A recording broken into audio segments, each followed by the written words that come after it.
দর্শক, আমি জান্নাতুল নাইম আপনাদের সবাইকে স্বাগত জানাচ্ছি মুক্তমঞ্চে। আমাদের এই অনুষ্ঠানের পৃষ্ঠপোষক ইস্পাহানি মির্জা পুরজা, এবং আজকে আমার সাথে অতিথি হিসাবে রয়েছেন সাবেক সেনা কর্মকর্তা ও নিরাপত্তা বিশ্লেষক, Bangladesh Institute of Peace and Securities স্টাডিজের সভাপতি এবং Global Military Advisory Council on Climate চেঞ্জের chairman major general ANM Moniruzzaman, অবসরপ্রাপ্ত।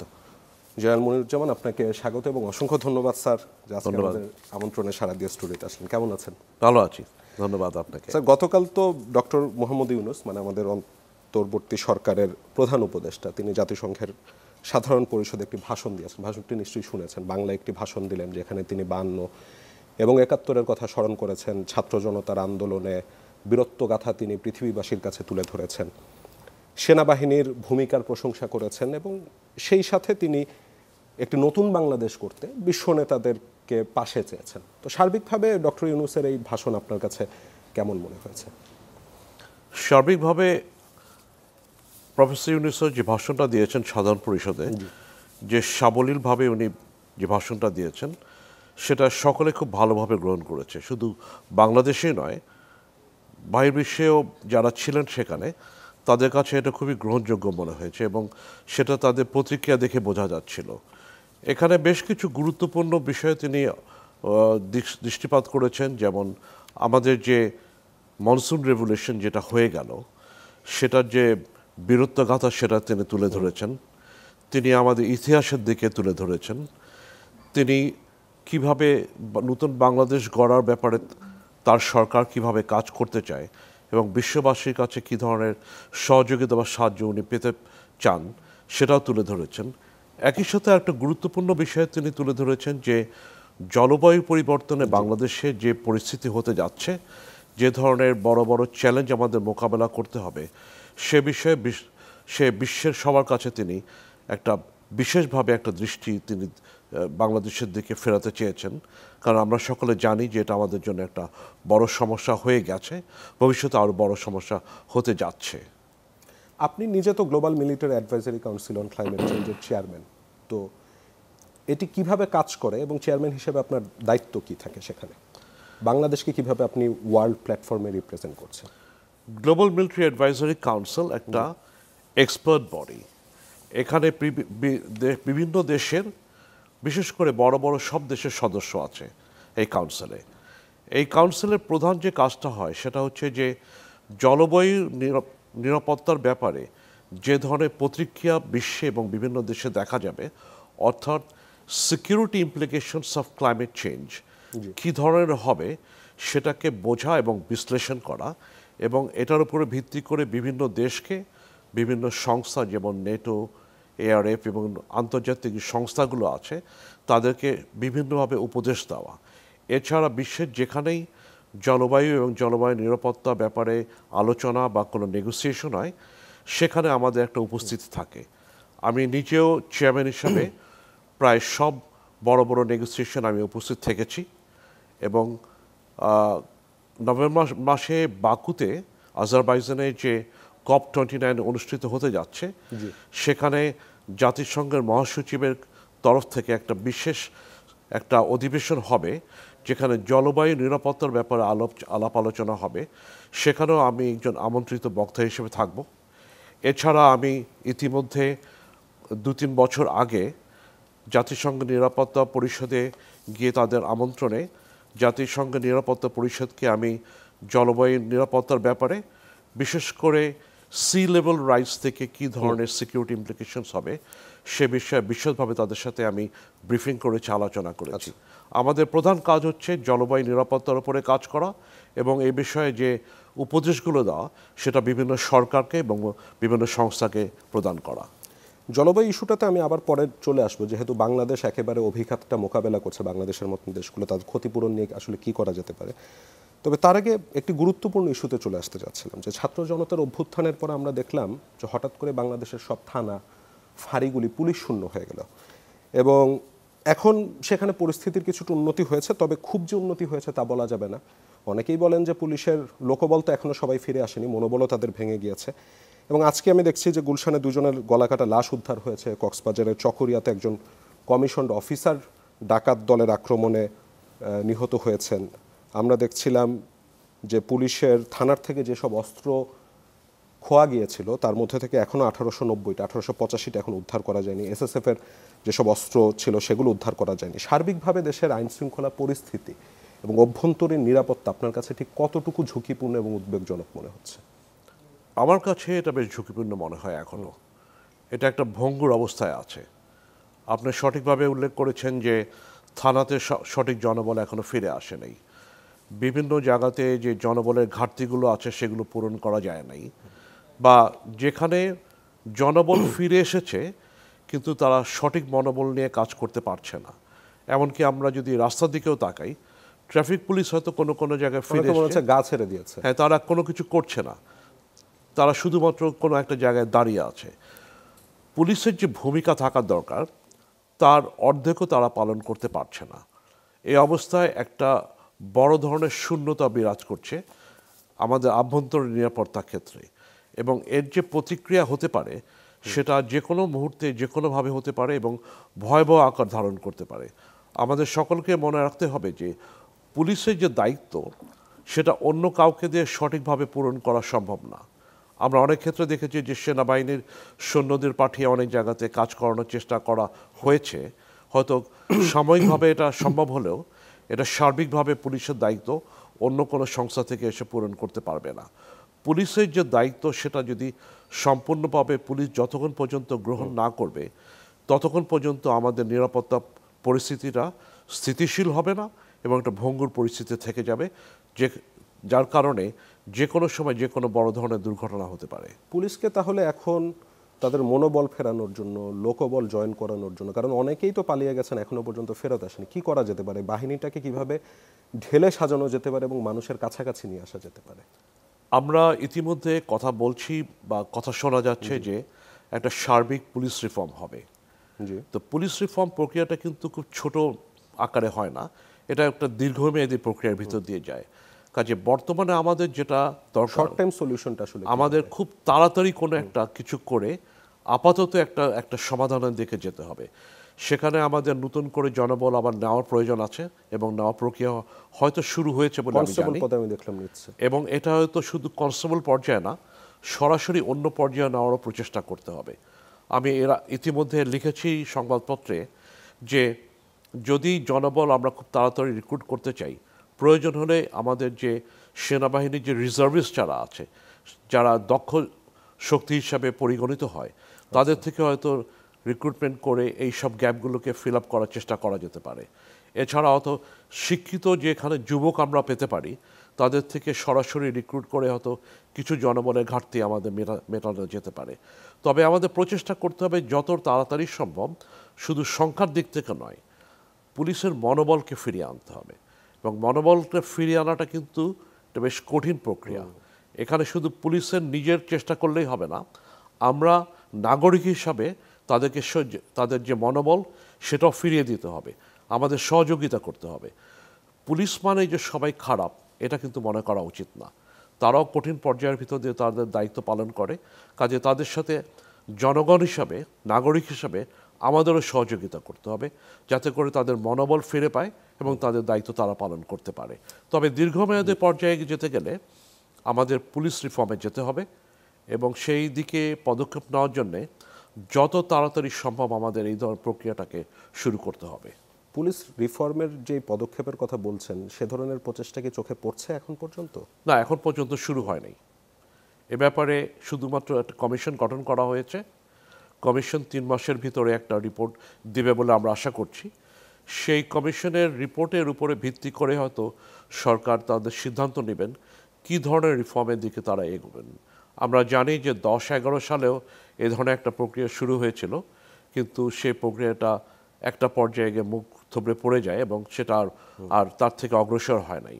এখানে প্রধান যে সমস্যাটা দেখা যায়, এটা করার জন্যে যে ধরনের কমিটমেন্ট থাকা দরকার সে ধরনের কমিটমেন্ট সরকারের থাকতে হবে, অথবা যে ধরনের রাজনৈতিক সদিচ্ছা থাকা দরকার। এখন তো রাজনৈতিক দলই নেই।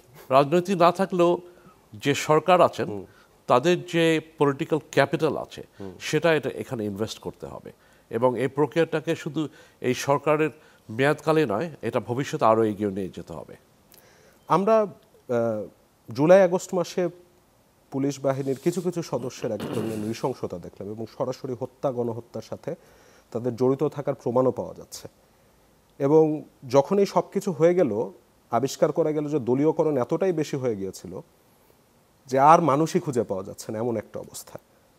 তো আগের যে সরকার ছিল, শেখ হাসিনার সরকার, সেই সময় পুলিশ বাহিনীর ভূমিকাকে আপনি কিভাবে দেখেন? এবং চাইলেই কি একটা রাজনৈতিক সরকার এরকম একটা বাহিনীকে এভাবে দলীয়করণ করে ফেলতে পারে? এর থেকে বের হওয়ার উপায়টা কি?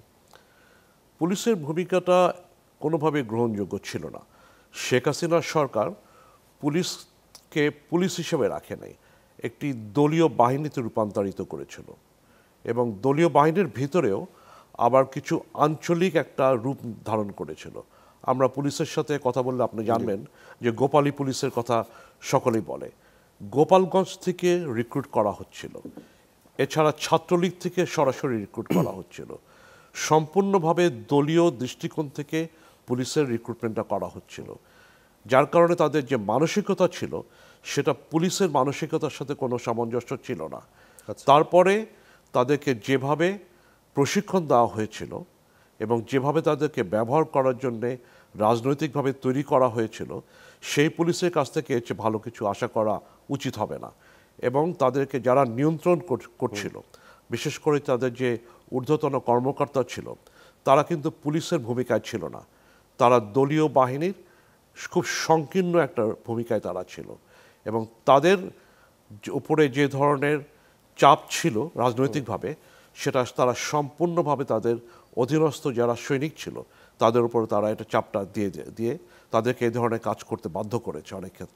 অনেক ক্ষেত্রে তারা স্বতঃস্ফূর্তভাবে করেছে, অনেক ক্ষেত্রে তারা করতে বাধ্য হয়েছে। এখানে কমান্ড রেসপন্সিবিলিটি বলে একটা কথা আছে। কমান্ড রেসপন্সিবিলিটিকে প্রথম আমাদের এই ধরনের আওতায় আনতে হবে। তাদের জব কমান্ডটা দিয়েছেন, যিনি তাদের ঊর্ধ্বতন যে অফিসার ছিলেন, যারা এই ধরনের বেআইনি কমান্ড তাদেরকে দিয়েছে। এবং আমরা ইদানিংকালে যে ধরনের ভিডিও আমরা দেখছি, তাতে পরিষ্কারভাবে বোঝা যাচ্ছে যে এই ধরনের কমান্ড তারা সরাসরি তাদের অধীনস্থ পুলিশের উপরে দিয়েছিল। এবং এখানে দেখা যাচ্ছে যে এই ধরনের যারা ছিল তাদেরকে কাউকে কাউকে জবাবদিহিতে আনা হয়েছে, তবে বেশিরভাগ এই ধরনের অফিসারদের এখনও তারা জবাবদিহিতার আওতায় আসে নাই। কেউ কেউ পালিয়ে গেছে, বা অনেককে চাকরিচ্যুত করা হয়েছে। কিন্তু চাকরিচ্যুত করাটা কিন্তু কোনো ধরনের পানিশমেন্ট হলো না, তাদেরকে সরাসরি জবাবদিহিতা আনতে হবে এবং লিগ্যাল অ্যাকশনে যেতে হবে। তাদের জন্য যে লিগ্যাল অ্যাকশনগুলো নিতে হবে, যাতে করে ভবিষ্যতে কেউ এই ধরনের কাজ থেকে বিরত হওয়ার জন্যে এটা একটা উদাহরণস্বরূপ ব্যবহার করা যেতে পারে। আমরা ধরেন গেল 15-16 বছরে হয়তো দলীয়করণটা সবচেয়ে বেশি দেখেছি পুলিশে, বাট এটাও তো সত্যি যে যেই সরকার যখনই এসেছে পুলিশ বাহিনীকে তাদের পেটোয়া বাহিনী হিসেবে ব্যবহার করেছে এবং অনেক ক্ষেত্রে এরকম কর্মকাণ্ড এর আগেও হয়েছে। যেটা এর আগেও আমি জিজ্ঞাসা করছিলাম যে তাহলে রাজনৈতিক সরকারের আওতা মুক্ত থেকে একটি পুলিশ বাহিনী যে গড়ে তোলা যেতে পারে, সেখানে কি কি পদক্ষেপ নিয়ে যেতে পারে এই সরকার? সে ধরনের যে পুলিশ রিফর্মের যে কতগুলো, শুধু কমিশন গঠন করলে কি হয়ে যাবে? না, পুলিশ যে রিফর্ম যেটা হবে সেখানে কিছু কিছু জায়গাতে তাদের স্বায়ত্তশাসিত কতগুলো অধিকার থাকে, যার কারণে কোনো ভুল ধরনের আদেশ আসলে সেটা করতে তারা বাধ্য থাকে না। এই ধরনের রিফর্মের দিকে আমাদের এগোতে হবে। পুলিশের যে মন মানসিকতা বা প্রশিক্ষণ, সেটাকে ঢেলে সাজাতে হবে, যাতে করে তারা বুঝতে পারে যে কোনটা সঠিক আদেশ, কোনটা সঠিক আদেশ না। এছাড়া একেবারে প্রশিক্ষণ পর্যায় থেকে প্রশিক্ষণ একদম গোড়া থেকে শুরু করতে হবে। প্রত্যেকটা পর্যায়ে জবাবদিহিতা নিশ্চিত করতে হবে। প্রত্যেকটা পর্যায়ে যে ধরনের ইনভেস্টিগেশন করার এক্সটার্নাল ক্যাপাসিটি থাকে পুলিশের উপরে, সেগুলো আমাদের প্রয়োগ করতে হবে। পুলিশের উপর যে ধরনের এক্সটার্নাল নিয়ন্ত্রণ থাকা প্রয়োজন পুলিশের বাইরে থেকেও, সে ধরনের নিয়ন্ত্রণ আমাদের এস্টাবলিশ করতে হবে।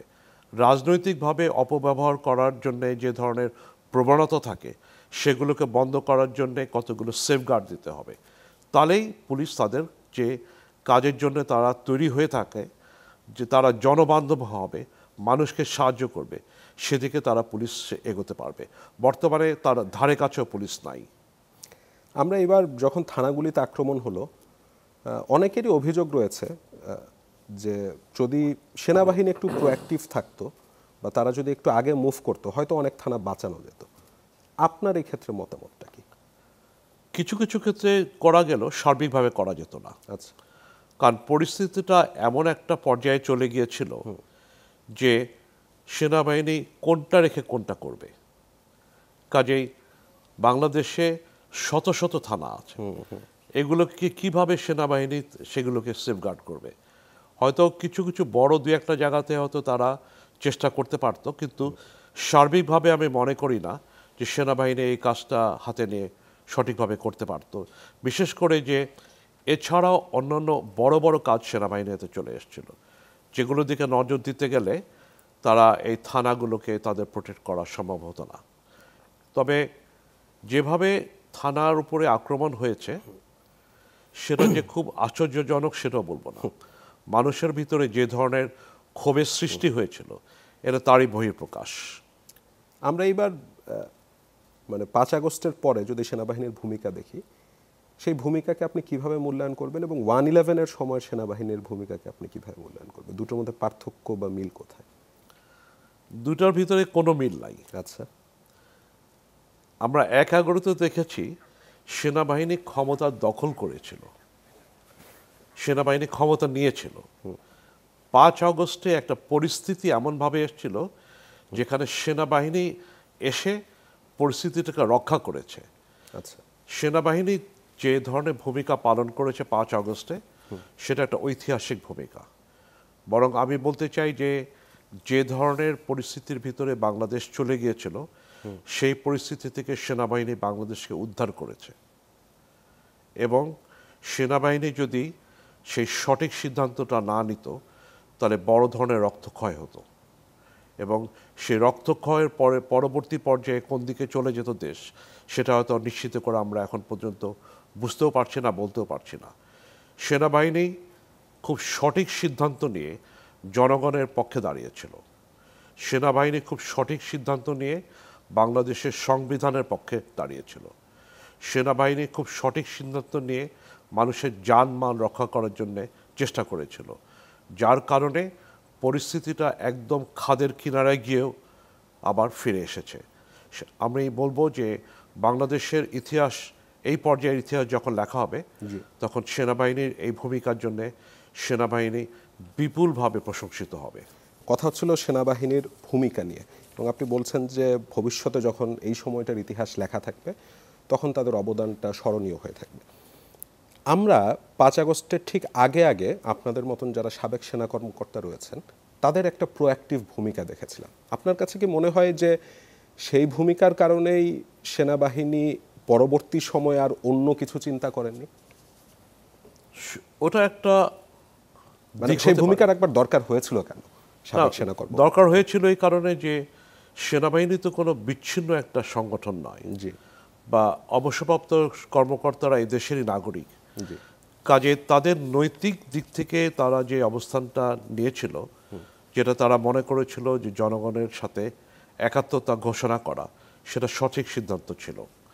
তবে সেনাবাহিনী যে সিদ্ধান্ত নিয়েছে সেটা শুধু সেটার উপর নির্ভর করে না। আচ্ছা, সেনাবাহিনীর আভ্যন্তরীণ যে আলাপ আলোচনা বা সিদ্ধান্ত প্রক্রিয়া আছে, সেখান থেকেও তারা উপলব্ধি করতে পেরেছিল যে জনগণের পক্ষে থাকাটাই সেনাবাহিনীর জন্য সঠিক সিদ্ধান্ত হবে। এবং না থাকলে যে কি প্রক্রিয়া হতে পারে, কি পরিস্থিতি হতে পারে, আমি খুবই নিশ্চিতভাবে মনে করতে চাই যে সেনাবাহিনী সেটাও বিশ্লেষণ করেছিল। কাজে দুইটা দিকে বিশ্লেষণে তারা মনে করেছে যে জনগণের সাথে থাকাটাই সবচেয়ে ভালো সিদ্ধান্ত হবে, এবং তাদের যে প্রশিক্ষণ, যে দায়িত্ব বা সংবিধানের উপরে যে তারা শপথ নিয়েছে, এর জন্য এটাই তাদের দায়িত্ব হওয়া উচিত। বাংলাদেশে বিভিন্ন সময়ে বিভিন্ন গোয়েন্দা সংস্থার কার্যক্রম নিয়ে অনেক প্রশ্ন আছে। তার মধ্যে সেনাবাহিনীর যে গোয়েন্দা সংস্থা ডিজিএফআই এর পাশাপাশি এনএসআই আছে, ডিবি আছে, এসবি আছে। এখন সেই গোয়েন্দা সংস্থাগুলির কার্যক্রম আপনার চোখে কতটুকু পড়ছে? বর্তমানে আমরা যেটা দেখতে পাচ্ছি যে গোয়েন্দা সংস্থাগুলো যেভাবে কার্যক্রম চলার কথা সেটা ধারে কাছেও নেই। কি কি দেখে আপনার আমরা দেখতে পাচ্ছি যে এনএসআই যে জনবল ছিল সেই জনবল সম্পূর্ণ এখনো ফেরত আসে নাই, বা যে জনবল ছিল সেটা পুলিশের মতনই দলীয় দৃষ্টিকোণ থেকে তাদেরকে নিয়োগ দেওয়া হয়েছিল। কাজে সেইখানে একটা বড় ধরনের শূন্যতা দেখা যাচ্ছে। ডিজিএফআইয়ের ক্ষেত্রে জনবলের ঘাটতি দেখা যাচ্ছে না, বা ডিজিএফআইয়ের ভিতরে এক ধরনের স্থবিরতা দেখা যাচ্ছে। তারা যেভাবে প্রোঅ্যাক্টিভলি কাজ করতো আগে, সেই ধরনের প্রোঅ্যাক্টিভ আমরা কার্যক্রম বর্তমানে কিছুটা একটা কমতি দেখতে পাচ্ছি বা ঘাটতি দেখতে পাচ্ছি। উদাহরণস্বরূপ বলতে পারি যে ধরেন সেদিন বায়তুল মোকাররমের যে পূর্বতন খতিব ছিলেন, সেদিন গোপালগঞ্জ থেকে লোকজন পালিয়ে গিয়েছিলেন, পরে আবার গোপালগঞ্জ থেকে বাসের লোক নিয়ে এসে এখানে এসে মসজিদের ভিতরে ঢুকে গন্ডগোল করলো। বাট গোয়েন্দাদের কাছে কোনো তথ্য ছিল না। গোয়েন্দারা যদি আগাম তথ্য থাকতো তাহলে তাদেরকে আগেই প্রতিহত করতে পারত সরকার। কাজে এখানে গোয়েন্দাদের যে ধরনের তৎপরতা থাকা দরকার সেটা আমরা এখন পর্যন্ত দেখতে পাচ্ছি না। তবে এটা খুবই গুরুত্বপূর্ণ, যদি সরকার সঠিকভাবে সব দিকে তাদের নজর দিতে হয় বা কাজ করতে হয়, সেখান থেকে গোয়েন্দাদের তৎপরতা বা গোয়েন্দাদের দক্ষতার কোনো বিকল্প নেই। আমাদের এই ইন্টেলিজেন্স এজেন্সিগুলিতেও অভিযোগ আছে যে গেল সরকারের সময় দলীয়করণ হয়েছে এবং সরকারের ইচ্ছা মাফিক তারা কাজ করেছে। এই অভিযোগের সত্যতা কতটুকু আছে বলে আপনার কাছে মনে হয়? সম্পূর্ণভাবে আছে। আচ্ছা, কারণ পুলিশ বাহিনীকে বা অন্যান্য যে বাহিনী বা সংস্থাকে হাসিনা সরকার যেভাবে দলীয় দৃষ্টিকোণ থেকে ব্যবহার করেছে, তার ভিতরে একটা প্রধান অঙ্গ ছিল গোয়েন্দা বাহিনীগুলো। তাদেরকে তারা দলীয় দৃষ্টিকোণ থেকে ব্যবহার করেছে, অপোজিশনকে নিপীড়ন করার জন্য ব্যবহার করেছে, এবং এমন এমন কাজে তাদেরকে নিয়োগ করেছে, ব্যবহার করেছে, যেটার জন্য তাদেরকে সৃষ্টি করা হয় নাই। কাজে তাদের যে প্রধান যে কাজগুলো ছিল সেখান থেকে তারা অনেক দূরে সরে গিয়েছিল, এবং তারই প্রতিফলন আমরা বিভিন্ন পরিস্থিতিতে দেখতে পেয়েছি। এখানে কিছুটা হয়তো গোয়েন্দা বাহিনীর নিজের হয়তো উদ্যোগ ছিল, তবে বিশেষ করে ছিল সরকারের নির্দেশ বা সরকারের উদ্যোগ। সরকার এখানে তাদেরকে সঠিকভাবে ব্যবহার করে নেই। কিন্তু একটা দলীয় সরকার চাইলে এভাবে ইন্টেলিজেন্স উইংগুলিকে নিয়ন্ত্রণ করতে পারে, মানে বাইরের দেশে কি তাই আমরা দেখি? এখানে যেটা যে কারণে আরও সম্ভব হয়েছে, আমাদের এখানে গোয়েন্দা সংস্থার উপরে কোনো ডেমোক্রেটিক ওভারসাইট নাই। যেমন ধরেন মার্কিন যুক্তরাষ্ট্র কংগ্রেসে ইন্টেলিজেন্স কমিটি আছে, আমাদের এখানে ইন্টেলিজেন্সকে দেখভাল করার জন্যে বা ওভারসাইট করার জন্য কোনো কমিটি নাই। তারা কার্যত সরাসরি শুধু প্রধানমন্ত্রীর কাছে জবাবদিহিতা করে, এছাড়া কারোর সাথে তাদের কোনো জবাবদিহিতার কোনো বন্দোবস্ত বা কোনো ধরনের কোনো বন্দোবস্তই করা হয় নাই। কাজে এক কথায় বলতে গেলে একক নিয়ন্ত্রণে তারা ছিল এবং এক ব্যক্তির ইচ্ছা তারা পূরণ করেছে। এখানে যে আনুষ্ঠানিক যে প্রাতিষ্ঠানিক যে ধরনের কাঠামো থাকা দরকার তাদেরকে নিয়ন্ত্রণ করার জন্য বা জবাবদিহিতার জন্য, সে ধরনের কোনো ধরনের জবাবদিহিতার কোনো আয়োজন বা বন্দোবস্ত আমাদের কাছে ছিল না, এখন পর্যন্ত নাই। সামনের দিনে জবাবদিহিতার বন্দোবস্ত কিভাবে করা যেতে পারে, কিভাবে এনশিওর করা যেতে পারে? ডেমোক্রেটিক ওভারসাইট প্রসিডিউরস আছে কতগুলো। আচ্ছা, সেই প্রসিডিউরস সেই কাজটা কে করবে? এই তো অন্তর্বর্তী সরকার কি করতে পারবে? অন্তর্বর্তীকালীন সরকারের যেহেতু কোনো পার্লামেন্ট নাই, কাজে এখানে যে কাউন্সিল অফ অ্যাডভাইজার্স আছে তাদের মাধ্যমে এটা করতে হবে। এখানে একটা জায়গাতে একটা ঘাটতি দেখা যাচ্ছে, সেটা হলো অন্তর্বর্তী সরকারের কাছে কোনো ন্যাশনাল সিকিউরিটি অ্যাডভাইজার নাই, এনএসএ, যেটা আগে সরকারের কাছে ছিল। কাজে যদি ন্যাশনাল সিকিউরিটি অ্যাডভাইজার থাকতো তাহলে হয়তো প্রধান উপদেষ্টার পক্ষ থেকে তিনি এই ধরনের কাজটা করতে পারতেন, বা গোয়েন্দা সংস্থাগুলোর সমন্বয় করা বা তাদের উপর এক ধরনের নিয়ন্ত্রণ করা, সেটা হয়তো প্রধান উপদেষ্টার পক্ষ থেকে উনি করতে পারতেন। যেহেতু এই ধরনের কোনো অ্যাপয়েন্টমেন্ট আমাদের বর্তমান সরকারের কাছে নাই, কাজে এখানে একটা বড় ধরনের দুর্বলতা বা শূন্যতা দেখা যাচ্ছে। তবে যখন আমরা আবার গণতান্ত্রিক প্রক্রিয়ার ভিতর ফেরত যাব, তখন এই কাজটা প্রধানত পার্লামেন্টের কাছে চলে যাবে। তাদের ওভারসাইট কমিটি থাকতে হবে, এবং ওভারসাইট কমিটি কতগুলো স্টিপুলেটেড অ্যাক্টিভিটি দিয়ে দেয় যে কোন কোন জিনিস তাদেরকে জানাতে হবে বা তাদের নজরের বাইরে করতে পারবে না, বা ত্রৈমাসিক বা প্রতি 6 মাস পর পর রিপোর্ট জমা দিতে হয়, কিছু কিছু ক্ষেত্রে হোয়াইট পেপার বের করতে হয়, এবং একটা ডিগ্রি পর্যন্ত স্বচ্ছতা থাকতে হয়। এই প্রক্রিয়াগুলো কিন্তু সব দেশে আছে, এটা নতুন করে আমাদেরকে উদ্ভাবন করতে হবে সেটার প্রয়োজন নাই। আমাদের শুধু এটাকে গ্রহণ করতে হবে, এটাকে প্রয়োগ করতে হবে। তবে যে কথাটা আপনি উল্লেখ করলেন, বর্তমান সরকারেরও জন্যে এই ধরনের একটা প্রক্রিয়ার ভিতরে যাওয়াটা খুবই জরুরি, যেহেতু আমাদের বর্তমানে কোনো পার্লামেন্ট নাই। কাজে এই কাজ করার জন্যে যে নিয়োগ বা যে ধরনের ব্যক্তি থাকা দরকার তাকে নিয়োগ দেওয়া উচিত। আচ্ছা, আমরা গেল সরকারের সময় ইন্টেলিজেন্স উইংগুলিকে দেখেছি মানুষজনের ফোনে আড়ি পাততে, তাদের একেবারে ট্র্যাক করতে, কোথার থেকে কোথায় যাচ্ছে, বিশেষ করে সেটা বিরোধী দল দমনের কাজে ব্যবহৃত হয়েছিল। সাংবাদিকদের ক্ষেত্রে হয়েছিল, যারা বিভিন্ন উন্নয়ন সংস্থায় কাজ করতেন তাদের ক্ষেত্রে হয়েছিল। একটি ইন্টেলিজেন্স উইং কি চাইলেই এইভাবে মানুষের ব্যক্তিগত জীবনে হস্তক্ষেপ করতে পারে? করতে পারে না, আইনসঙ্গতভাবে পারে না। যদি কোনো ফোনে আড়ি পাড়তে হয়, সেখানে কোর্টের আদেশ থাকতে হবে এবং কোর্টের কাছে জাস্টিফাই করতে হবে যে কেন করা। আমাদের দেশে কি আছে এমন সিস্টেম আইন অনুযায়ী? আমাদের এখানে আছে, প্রয়োগ নাই। আচ্ছা, আইন আছে কিন্তু প্রয়োগ নাই। এছাড়া আমরা এনটিএমসি নামে একটা সংস্থা আমরা স্থাপন করেছি, যারা এই গোয়েন্দা সংস্থা ছাড়াও তারা সার্বিকভাবে সব ধরনের এ ধরনের আড়ি পেতে মানুষের কথা শুনত। আচ্ছা, এবং যে সংস্থাটার প্রধান ছিলেন, এখন তো সকলে তার নাম সবাই জানে, জিয়াউল হাসান, যিনি সেনাবাহিনীর থেকে মেজর জেনারেল পদে থেকে বরখাস্ত হয়েছেন। কাজেই বিভিন্ন সংস্থা থেকে এই ধরনের কার্যকলাপ করে আসা হচ্ছিল এবং এটা বেআইনিভাবে করে আসা হচ্ছিল। এখানে আমাদের যে ব্যক্তি স্বাধীনতা থাকার কথা সেটা সম্পূর্ণভাবে খর্ব করা হচ্ছিল এবং আমাদের উপর এই ধরনের নজরদারি করে বিভিন্ন মানুষকে হয়রানি করা হচ্ছিল, বিশেষ করে ভিন্ন মতের মানুষকে। আপনি যার নাম মাত্র নিলেন, জেনারেল জিয়াউল হাসান, তার বিরুদ্ধে অভিযোগ আছে যে আয়নাঘর, যেটাকে একসময় আমরা ভাবতাম যে একরকম মিথ, এবং সরকার পতনের পর বোঝা গেল যে এটা আসলে মিথ না, এবং আয়নাঘর শুধু ডিজিএফআইয়ের একটি কারাগার না, এরকম এসবির আছে, ডিবির আছে, আরও অনেক জায়গায় অনেকগুলো আয়নাঘর আছে, যেখানে মানুষজনকে দিনের পর দিন, মাসের পর মাস, বছরের পর বছর বন্দি করে নির্যাতন করা হতো। আপনারা যখন আয়নাঘরের কথা শুনলেন, সাবেক একজন সেনা কর্মকর্তা হিসেবে আপনার নিজের কাছে কি বিষয়টা বিশ্বাসযোগ্য মনে হয়েছিল? এবং সেনাবাহিনীর একটা উইং এ ধরনের কাজ কিভাবে করতে পারলো, যেটা আপনি কিছুক্ষণ আগে বলছেন যে সেনাবাহিনী তো সংবিধান সমুন্নত রাখার শপথ নিচ্ছে? এটা সম্পূর্ণভাবে বেআইনি এবং একজন প্রাক্তন সৈনিক হিসাবে আমি লজ্জিত, যা এর সাথে সেনাবাহিনীতে চাকরিরত অবস্থায় যারা জড়িত ছিল। তবে এখানে অনুতাপের বিষয় হচ্ছে, আয়নাঘর কিন্তু একদিনের জন্য ছিল না, বছরের পর বছর আয়নাঘর ছিল এবং আয়নাঘর যারা স্থাপন করেছিল তার পরবর্তীতে যারা এটা পরিচালনা করেছিল তাদেরকে কিন্তু জবাবদিহিতার আওতায় আনা হয়নি। তারা বাংলাদেশের সমাজে এখন পর্যন্ত খুব স্বাধীনভাবে চলাফেরা করছেন, ঘুরছেন।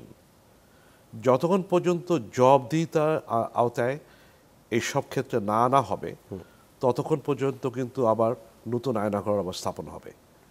যারা এই ধরনের বেআইনি কাজের সাথে জড়িত ছিল, যেখানেই তারা থাকুক, চাকরিরত হোক বা চাকরি থেকে অবসর গ্রহণ করে থাকুক, প্রত্যেকে আইনের আওতায় আনা উচিত এবং এর জন্য তাদের জবাবদিহিতা করতে হবে এবং আইন যেখানে প্রয়োগ করা প্রয়োজন আইন প্রয়োগ করতে হবে। তাছাড়া এই ধরনের বেআইনি কার্যকলাপ কোনো সময় বন্ধ হবে না। এখানে আয়নাঘর শুধু আমাদের জন্য একটা পরিতাপর বিষয় নয়, জাতি হিসাবে, সমাজ হিসাবে এটা আমাদের জন্য লজ্জার বিষয়। এখনো পর্যন্ত সে আয়নাঘরে অনেককেই খুঁজে পাওয়া যায়নি, মানে পরিবাররা বলছে যে তাদেরকে হয়তো আয়নাঘরে বন্দি করে ফেলা হয়েছিল, এখনো তাদেরকে পাওয়া যাচ্ছে না, হয়তোবা তারা কেউ এখন বেঁচেও নেই। এই পরিবারগুলোকে কি বলা যেতে পারে?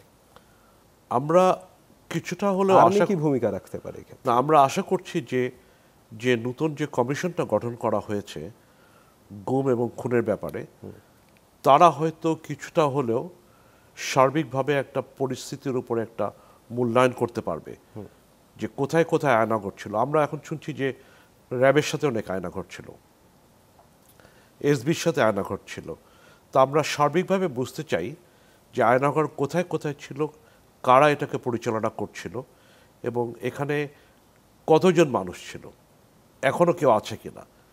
আমি আশা করছি যে এই কমিশনের রিপোর্টটা বেরিয়ে গেলে আমরা হয়তো কিছুটা হলেও স্বচ্ছতা খুঁজে পাব।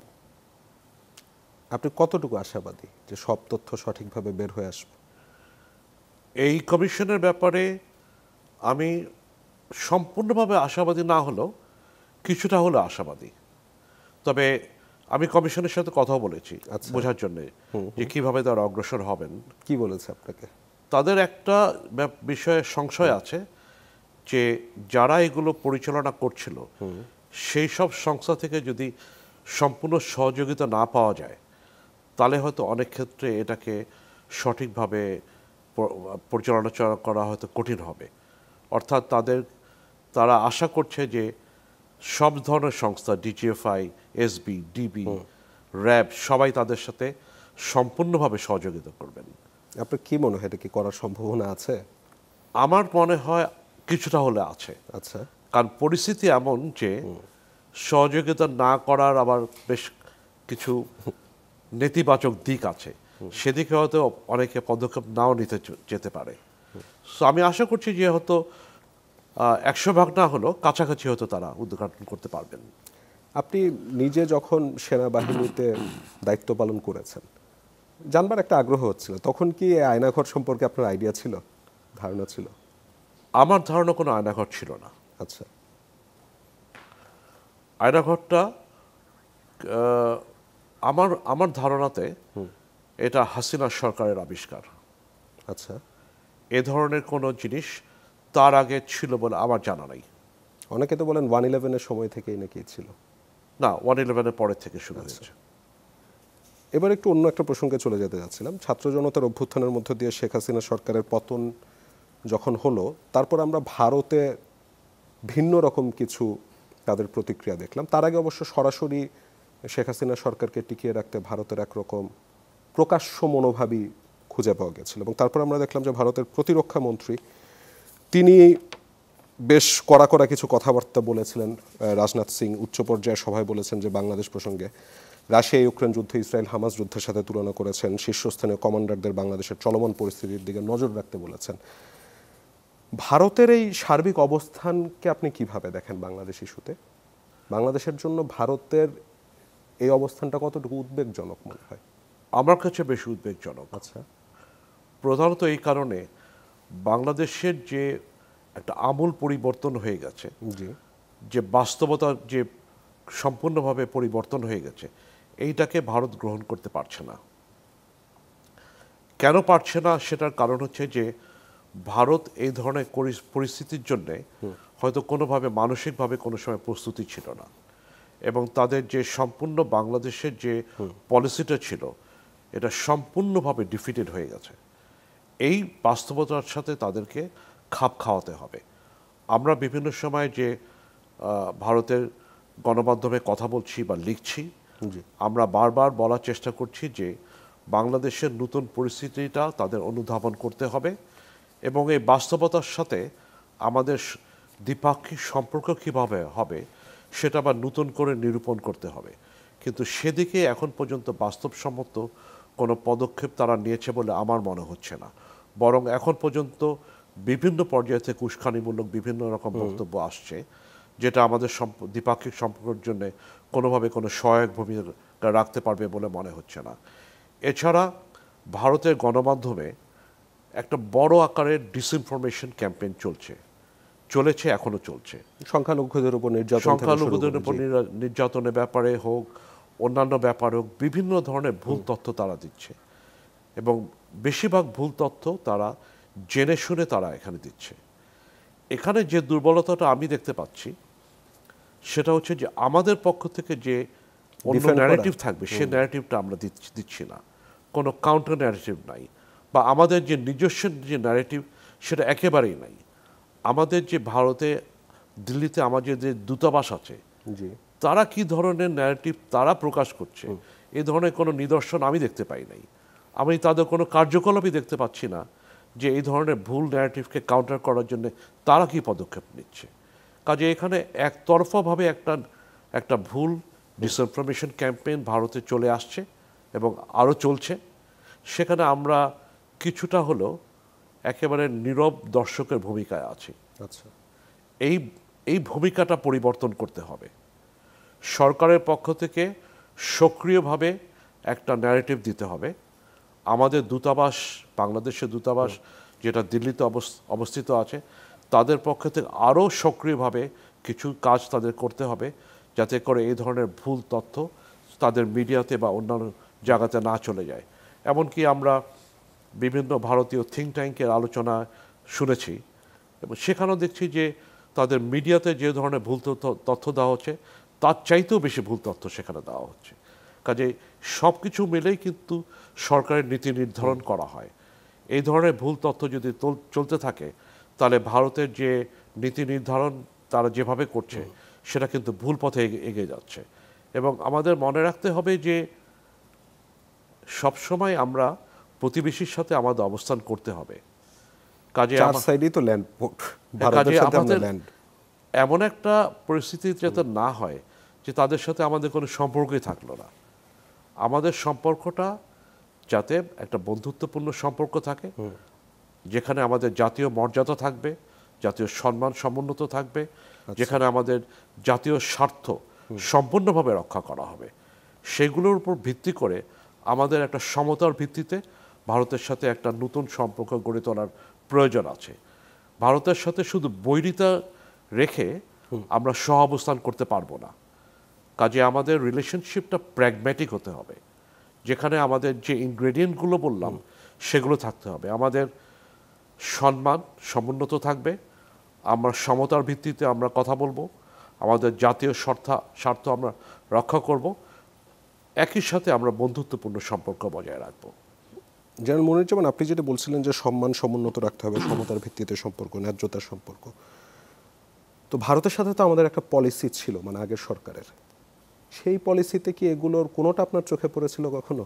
না, এইটাই একটা প্রধান কারণ যে তারা এই ভিন্ন পরিস্থিতিতে নিজেদের খাপ খাওয়াতে এত কষ্ট হচ্ছে। আচ্ছা, কারণ হাসিনা সরকারের যে ধরনের সম্পর্ক ছিল ভারতের সাথে, সেটা সম্পূর্ণভাবে একটা নতজন সম্পর্ক ছিল, যেখানে আমরা সমতার ভিত্তিতে তাদের সাথে কোনো সময় কথা বলতে পারি নাই, আমাদের জাতীয় স্বার্থ রক্ষা করে আমরা এগোতে পারি নাই। আমরা বলতে গেলে এক ধরনের ভারতের ভ্যাসেল স্টেটে পরিণত হয়েছিলাম, যেখানে তারা যেভাবে বলছিল আমরা সেভাবে কাজ করছিলাম। সেটা কোনো দ্বিপাক্ষিক সম্পর্কের ভিত্তি হতে পারে না। এবং এই ভুল পদক্ষেপগুলোর জন্য হাসিনা সরকারের ভারত এখানে বর্তমান পরিস্থিতির সাথে তারা কোনোভাবেই খাপ খাওয়াতে পারছে না, বা বর্তমান পরিস্থিতিটাকে তারা গ্রহণ করতে পারছে না। এটাকে আমাদের সম্পূর্ণভাবে আমূলে পরিবর্তন করতে হবে, এবং আমূলে পরিবর্তন করার জন্যে প্রধান পদক্ষেপ আসতে হবে আমাদের কূটনৈতিক অঙ্গন থেকে। তাদের সাথে বলতে হবে যে এইটা হচ্ছে বর্তমানে বাংলাদেশের পরিস্থিতি, আমরা কারোর শত্রু নয়, তবে আমাদের বন্ধুত্বর ভিত্তি হবে নতুন ভিত্তিতে। আপনি যে ভারতের কথা বলছেন, সেই ভারতেই এখন শেখ হাসিনা পালিয়ে যে অবস্থান করছেন, ঠিক কোন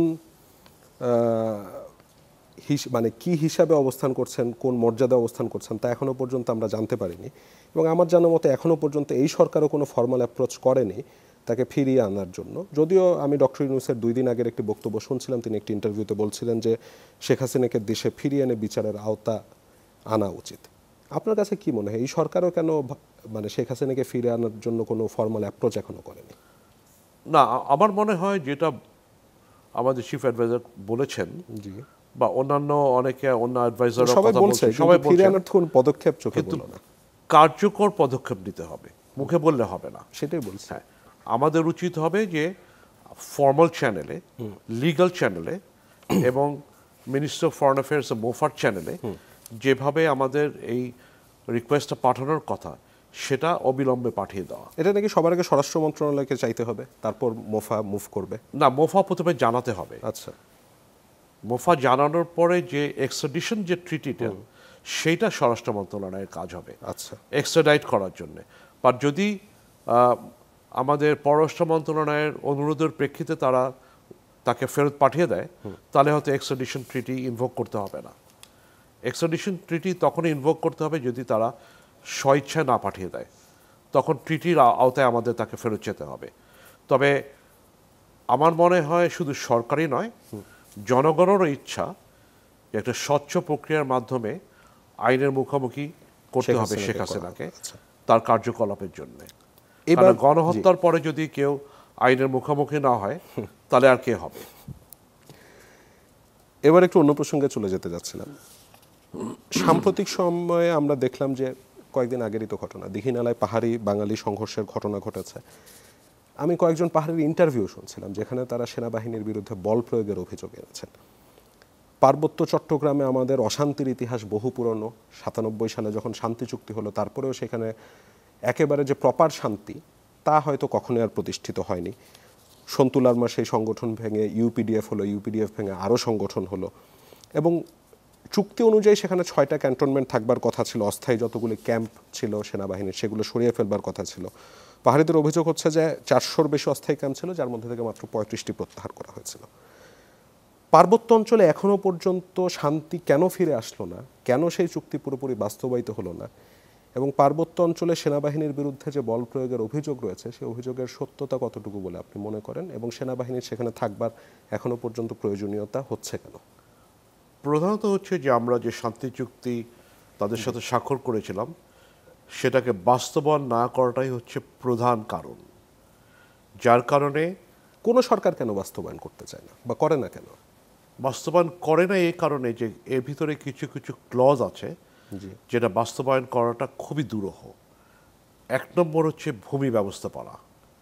অন্য সব কিছু হয়তো বাস্তবায়ন করে ফেলতে পারবে, কিন্তু ভূমি ব্যবস্থাপনাটা বাস্তবায়ন করা সত্যিকার অর্থে কঠিন যদি না আমরা আবার এটাকে রিনেগোশিয়েট না করি।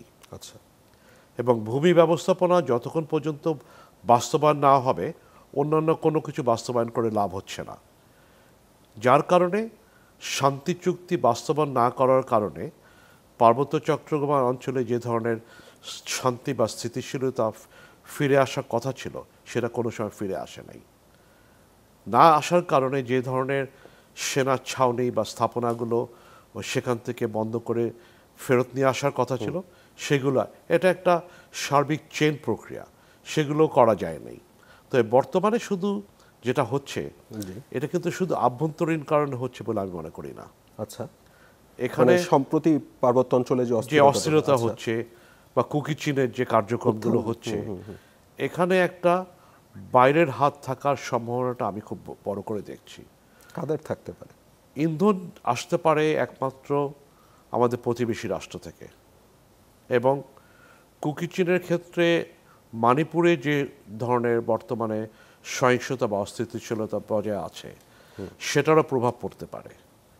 এছাড়া আমাদের মনে রাখতে হবে যে আমাদের বাংলাদেশ মিয়ানমার সীমান্ত অঞ্চলটা অশান্ত অবস্থায় আছে রাখাইনের কারণে, সেখান থেকেও কোনো ইনডাইরেক্ট কোনো প্রভাব পড়তে পারে। তবে বিশেষ করে যেটা আশঙ্কা করা হচ্ছে, কোনো প্রমাণ এখন পর্যন্ত সম্পূর্ণভাবে না দেওয়া সত্ত্বেও, যে এখানে প্রতিবেশী রাষ্ট্রের কাছ থেকে কোনো ধরনের ইন্ধন আসতে পারে এই অঞ্চলকে অস্থিতিশীল করার জন্য। সেটাকে ভারতের কথা বলছেন না মিয়ানমার? না, বিশেষ করে ভারতের কথা বলছি, বিশেষ করে ভারতের কথা বলছি। এবং এটা করার জন্যে যে আভ্যন্তরীণ যে পরিস্থিতি সেটাকে কিন্তু যে কেউ কাজে লাগাতে পারবে, যে কারণে যে এখানে যে ধরনের অস্থিরতা বা অশান্তি আছে, এখানে যে ধরনের বঞ্চিত জনগোষ্ঠী আছে, সেটাকে যে কেউ ভিতরে থেকে বা বাইরে থেকে কাজে লাগাতে পারে। আমাদের এই ব্যাপারে খুবই সতর্ক থাকার প্রয়োজন আছে।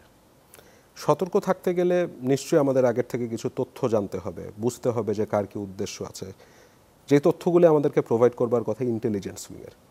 ইন্টেলিজেন্স উইং, যদি আমি রাখাইন স্টেটের কথাই বলি, মানে মিয়ানমার সীমান্তেও তো অস্থিরতা আছে। একটা সময় তো রেগুলার সেখান থেকে বোমা বারুদ এসে পড়তো, এখন কি অবস্থায় সেটাও সবাই জানে। ওই মিয়ানমারের ওই সীমান্তের দিকে বাংলাদেশের এখনকার অবস্থান কেমন আপনার কাছে মনে হয়? সরকার সেদিকে কতটুকু দৃষ্টি দিচ্ছে? এবং এই যে বলছেন যে পার্বত্য অঞ্চলের অশান্তি কিংবা রাখাইন স্টেটের ওই সাইডের অশান্তি, ইন্টেলিজেন্স উইংগুলি কতটুকু কাজ করছে? আমরা এর আগে আলাপ করেছি যে ইন্টেলিজেন্স উইংগুলো সম্পূর্ণভাবে কাজ করছে না, আংশিক কাজ করছে। তার মানে তো ভালো রকম উদ্বেগজনক অবস্থায় আছে দুটো ক্ষেত্রে। এটা আংশিক কাজ করছে, যার কারণে অনেক ধরনের গোয়েন্দা যে তথ্য আমাদের পাওয়া দরকার আগাম, সেগুলো আমরা পাচ্ছি না। বাট আপনি যেহেতু রাখাইনের কথা উল্লেখ করেছেন, এখানে আমি খুব পরিষ্কার ভাষায় একটা কথা বলতে চাই। রাখাইন প্রদেশে মিয়ানমারের আমূল পরিবর্তন হয়ে গেছে, যেটা ব্যাপারে আমরা আরাকান আর্মি পুরা আমরা একেবারে দৃষ্টি দিচ্ছি না, এবং এটার সাথে অন্যান্য কি কি জায়গাতে এই পরিবর্তনের প্রভাব পড়বে সেগুলো সঠিকভাবে আমরা বিশ্লেষণ করে অনুধাবন করতে পারছি না। আমরা জানি যে রাখাইন প্রদেশ এখন 90% বেশি আরাকান আর্মির নিয়ন্ত্রণে চলে গেছে। একমাত্র সিটুই ছাড়া তাদের প্রাদেশিক সব ধরনের বড় শহর তাদের নিয়ন্ত্রণে চলে গেছে। আমরা এটাও জানি যে কালাদান মাল্টিমোডাল হাইওয়ে যেটা ভারত সেখানে কনস্ট্রাক্ট করছিল সেটাও আরাকান আর্মি নিয়ন্ত্রণে নিয়েছে। অনেক ক্ষেত্রে সে তাদের স্থাপনাগুলোকে ধ্বংসও করে দিয়েছে। কাজেই রাখাইনে যে ধরনের পরিবর্তন এসছে, এই পরিবর্তনের কারণে আমাদের সাথে কি ধরনের প্রভাব পড়বে বা কি ধরনের সম্পর্ক আবার নতুন করে করতে হবে সে ব্যাপারে আমাদের কোনো স্বচ্ছ ধারণা আমাদের কাছে এখন পর্যন্ত নাই, বাংলাদেশের নাই। আমি বিভিন্ন সংস্থার সাথে আলাপ করে বোঝার চেষ্টা করেছি, কেউ যে এদিকে সঠিকভাবে দৃষ্টি দিচ্ছে সে ধরনের কোনো কিছু আমি এখন পর্যন্ত কারোর কাছে এই ধারণাটা পাই নাই। এছাড়া আমরা দেখতে পাচ্ছি যে রাখাইন ছাড়া চীন প্রদেশ, যার সাথেও আমরা আমাদের সীমান্ত আমাদের আছে, সেখানেও বড় ধরনের পরিবর্তন এসছে। চীন প্রদেশের ভিতরেও কিছু কিছু এলাকাতে আরাকান আর্মি ঢুকে দখল করার প্রচেষ্টা করছে। এছাড়া তার চাইতেও বড় ধরনের সমস্যা হচ্ছে চীন প্রদেশের সাথে ভারতের মিজোরামের সীমান্ত আছে। আবার মিজোরামের ওদিকে গেলে মণিপুর অশান্ত অবস্থায় আছে। কাজে সেইটার সাথে আবার চীন প্রদেশের যে ধরনের অশান্তির একটা যোগসূত্র স্থাপন হচ্ছে সেটার প্রভাবও কিন্তু বাংলাদেশে এবং রাখাইনের মাধ্যমে আমাদের কাছে এসে পড়তে পারে এবং পড়ার সম্ভাবনা খুব বেশি। কাজে সার্বিকভাবে যদি আমরা বিশ্লেষণ করি দেখতে পারবো যে আমাদের সীমান্তটা খুবই একটা নাজুক পরিস্থিতিতে আছে এবং বিশেষ করে রাখাইন প্রদেশে তাদের যে আভ্যন্তরীণ যে পরিবর্তনটা এসেছে এটা কিন্তু শুধু মিয়ানমারের ভিতর সীমিত নয়, এখানে মিয়ানমারের বাইরে বড় বড় শক্তি এর সাথে জড়িত হয়ে গেছে। চীন এখানে সরাসরিভাবে জড়িত, ভারত এর সাথে সরাসরিভাবে জড়িত। ইদানিংকালে বার্মা অ্যাক্টের কারণে এখানে মার্কিন যুক্তরাষ্ট্র এখানে নতুন করে তারা ইন্টারেস্ট দেখাচ্ছে বা নিচ্ছে। কাজে এখানে বলতে গেলে সব ধরনের বড় শক্তি পরাশক্তি জড়িত হয়েছে এবং বাংলাদেশকে এখনই সতর্ক থাকতে এবং আমাদের খুব শীঘ্রই সবকিছু বুঝতে হবে, সতর্ক থাকতে হবে, যাতে করে আমরা এমন একটা পরিস্থিতির ভিতর ঢুকে না যাই যেটা আমরা বুঝতেই পারিনি। Major general N M Muniruzzaman, আপনাকে অসংখ্য ধন্যবাদ আমাদেরকে এতক্ষণ সময় দেওয়ার জন্য। আজকে অনুমতি দিলে অনুষ্ঠানটা এখানে শেষ করতে যাচ্ছি। আপনাকেও ধন্যবাদ। দর্শক, এরই সাথে শেষ করছি আজকের মুক্তমঞ্চ অনুষ্ঠানটি। যারা এতক্ষণ আমাদের সাথে ছিলেন তাদের সবাইকে অসংখ্য ধন্যবাদ এবং শুভরাত্রি।